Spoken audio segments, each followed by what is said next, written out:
All right, here we go again. This time, I'm actually playing with old school Breya. You can't tell that right now based on my draw, but trust me, this is the old version of the Breya deck before the new ban list took effect, and I'm up against the Gitrog monster. Kind of a cool black-green general. This guy I remember, made a big splash when it first appeared, and I think a lot of people thought it would be amazing, and it's turned out to be, I don't know, I guess just so-so. Problem is black-green just doesn't have that much game, honestly. It's just not that good of a color combination. Unfortunately, you have to add blue to it to really put it over the top. And if you have blue, obviously you're playing with Tasker probably. Gitrog monster, kind of clever and cool, but just doesn't quite do enough. And he kind of costs 5 and doesn't immediately impact the game too. I have a very, very great draw actually with the Brainstorm and a fetch land and blue mana source. The Vandal Blast to cover an early Soul Ring, Tezzeret for late game. It's pretty much ideal. So this is a snap keep. Looks like he's going first. It just says done. Impulse also very nice.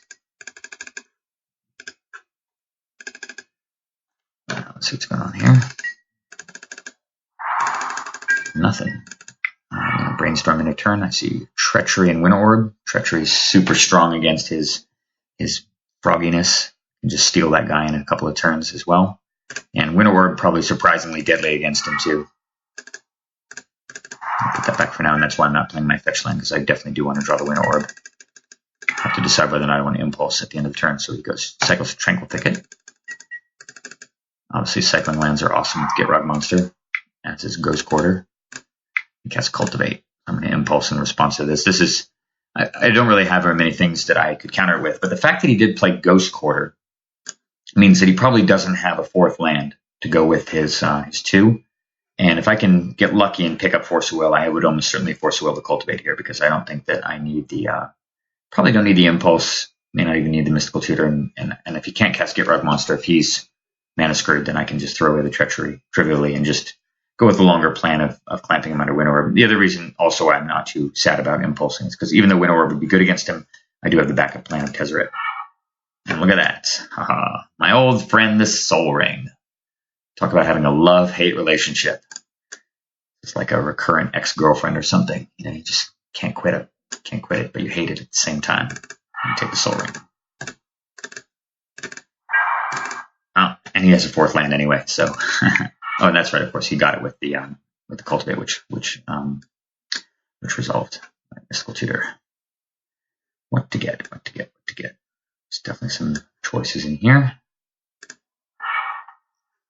And ultimately, I go with Mana Drain. Another old friend. Sigh. That one hurts, honestly, to lose a lot more than the Soul Ring. Mana Drain, as many of you may know, is one of my favorite cards in all of Magic. A card that I've been using to dismantle and destroy opponents for literally 23 years now.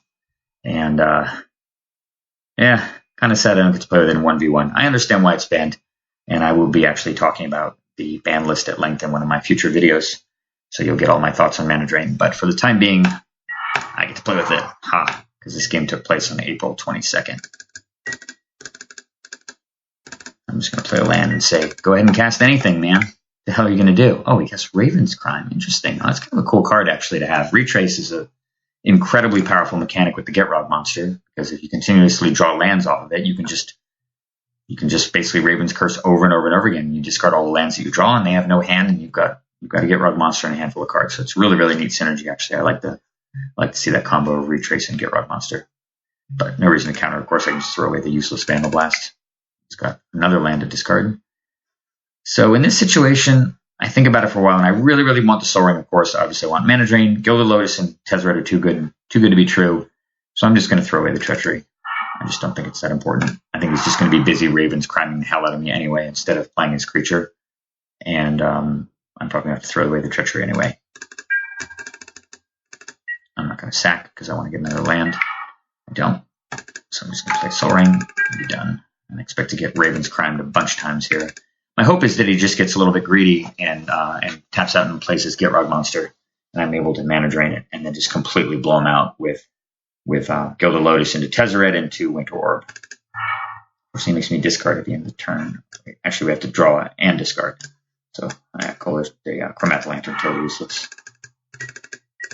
I'm glad to see him actually discard a forest there, because it means it's one less Raven's Crime. He discards another land. guy's deck is Landtastic.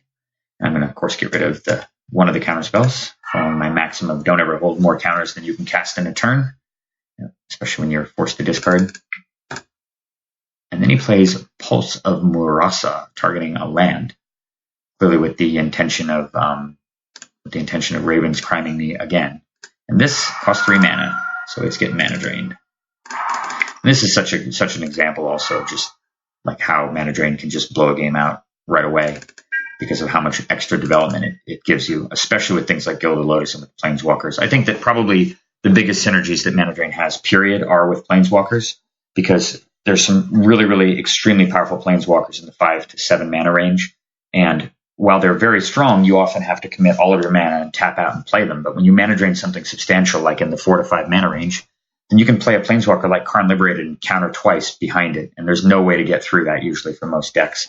So I think that's one of the primary reasons why mana drain probably should be banned from the format, because it's just way too swingy. If you walk into it on turn 2 or turn 3, you let your opponent resolve a Karn Liberated against you, or something equally devastating like a Mind Twist. Well, I guess there's no Mind Twist anymore, but something else like it.